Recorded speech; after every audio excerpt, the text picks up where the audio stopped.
Hello, my friends. Thank you so much for being here.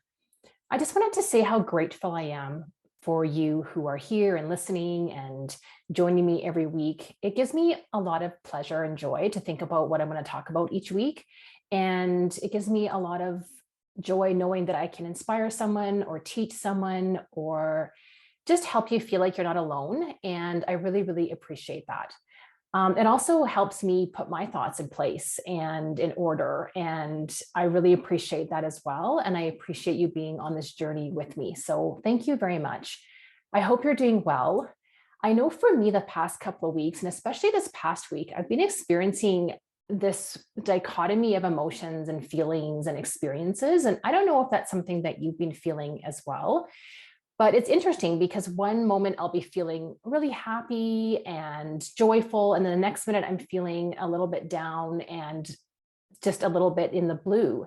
And one moment I'll be feeling really energetic and confident, and the next minute I'm feeling a lot of self-doubt and tired. One day I'm just driving along and the sun is shining and I'm just feeling so grateful for that. And then the next minute I'm remembering all the people in the world that are suffering and it makes me really sad.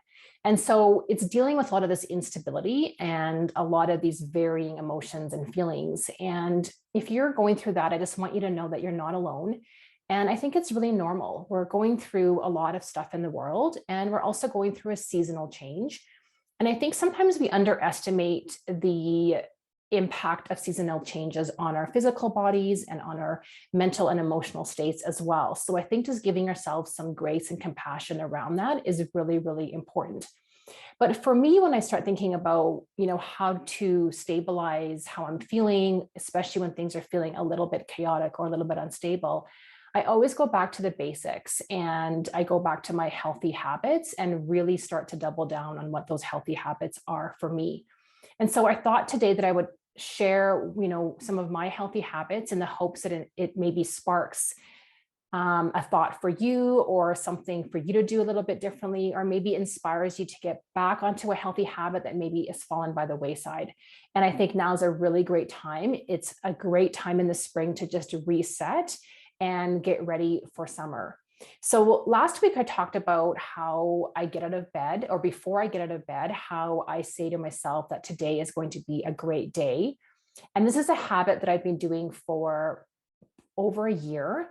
And it's been really helpful because, again, it primes my brain to think about how this is going to be a great day versus going straight to the negative or going straight to the things that maybe I'm dreading, or going straight to my phone and looking at some of the negative headlines that are coming up. So I don't know if you've maybe tried that, but just as a reminder, the habit is as soon as you wake up or as soon as your alarm goes off, just to say to yourself, today is going to be a great day. And then just leave it at that and let your subconscious mind do the rest. So in terms of some other really healthy habits that I do is I drink hot water and lemon in the morning, every morning. This is really great for your digestion and just for your hydration. I think something that's really important as well is to breathe, meditate, sit still, or be in quiet in some way, shape, or form every day. And this doesn't have to be for very long. If you have time to meditate and like meditating for longer, I think that's obviously super awesome and really beneficial. But even just taking some deep breaths throughout the day before you start a meeting, or just as you're transitioning from work to home, just breathing, maybe sitting still for a few minutes and just looking out the window, or even just drinking your coffee in silence in the morning could be really beneficial to you. Obviously, getting outside and moving your body every day is critical. And now that it's getting nicer outside, it's a little bit easier to do. So even if it's just for a few minutes, I think having some fresh air and getting outside and moving your body is really important. And if you have an exercise routine, then sticking to that is really critical as well. Obviously, eating healthy. So limiting sugar, limiting processed foods, taking your supplements is really important. And I know sometimes it's a little bit easy to fall off that bandwagon, but I'm just encouraging you to get back on that and just limit your sugar and limit your processed foods and eat whole foods as much as you can. And along with that, drink enough water. And I recently got a new water bottle, which makes me happy. It's really pretty and it holds 32 ounces of water. So I can tell exactly how much water I'm drinking. So it's well worth the investment to get something like that that's easy to travel with and get in your car and just have at your desk at all times and make sure you're hydrating enough throughout the day. Obviously, limiting your alcohol intake is really critical as well. So maybe looking at the 80-20 rule. So having an alcoholic beverage on the weekends, but not during the week, or even just doing a bit of a 30-day cleanse from alcohol is really nice as well to do, especially in the spring.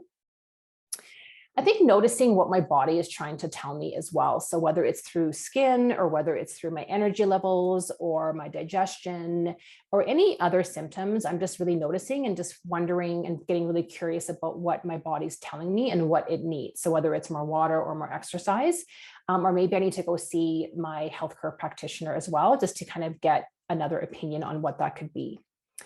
I think using your free time to be inspired or to learn something is really critical as well. So limiting, and I've talked about this a lot before, but limiting our screen time, whether it's on TV, definitely don't watch the news, definitely limit your social media time and your social media exposure. And in that time, commit to learning something through a podcast or reading a really good book, or even just listening to some nice music, I think is really, really helpful as well. Resting. So if you have time for a nap in the day, or for sure going to bed on time, and definitely taking deliberate time away from work. So whether that's on the weekends or whether you can get away for a night every so often, I think that's really key as well. Just resting and listening to our bodies and allowing ourselves to have that downtime. Connecting with friends is obviously really important. So again, just maybe reaching out to a friend you haven't heard from in a long time. Something I'm really focusing on lately is leaving voice notes for people instead of texting. And that's a really nice personal touch. And it's something you can do really easily. You can even do it in the car as you're driving. And I think it's just a really nice way to connect with people. The other thing that I'm doing at the end of the night, which I've started doing recently, is a kind of a gratitude treasure hunt is what I'm calling it. So I know lots of you have gratitude practices, or maybe want to have a gratitude practice, and it could involve writing down what you're grateful for every day. And I think that's amazing if you can do that and stick with it. But something that I've been doing recently before I go to bed is I just close my eyes and I review my day, and I remember all the things that happened to me that were really awesome and that I'm grateful for. So that's why I kind of call it a gratitude treasure hunt, because sometimes I have to dig back a little bit. What happened in the morning? And I have to kind of go back in my day and review it. But it's always amazing how much stuff comes up. And it's like, oh yeah, and this happened. Oh yeah, and that happened. And this person reached out to me, and I got to go for coffee with this friend. And all these things that are really amazing that happened to me and that I'm really, really grateful for. And the cool thing that's happening is that now that I'm doing that at night, even during the day now, I'm noticing things a lot more that I'm grateful for. And I kind of tuck it away in my brain and think, oh, I'm going to remember this at night and put it into my list of gratitudes for the evening.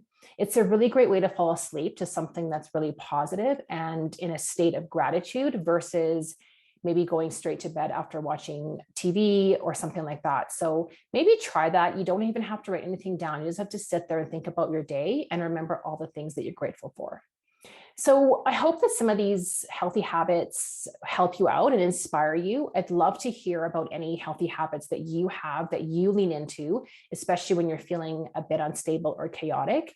I'm always looking for new things to do and to provide to my clients and other people in my life as well. So reach out and let me know what your healthy habits are.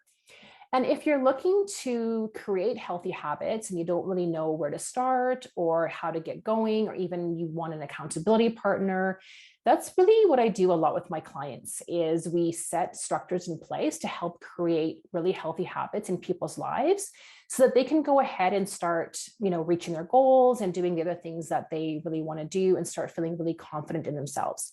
So if you're interested in that, please reach out, book a discovery call with me today. It's really easy. I'd love to talk to you about how I coach my people and how I help people out and how I can help you out. So once again, I'm so grateful that you're here. Thank you so much for being here. Have a wonderful rest of the day, and we will see you again next time. Bye for now.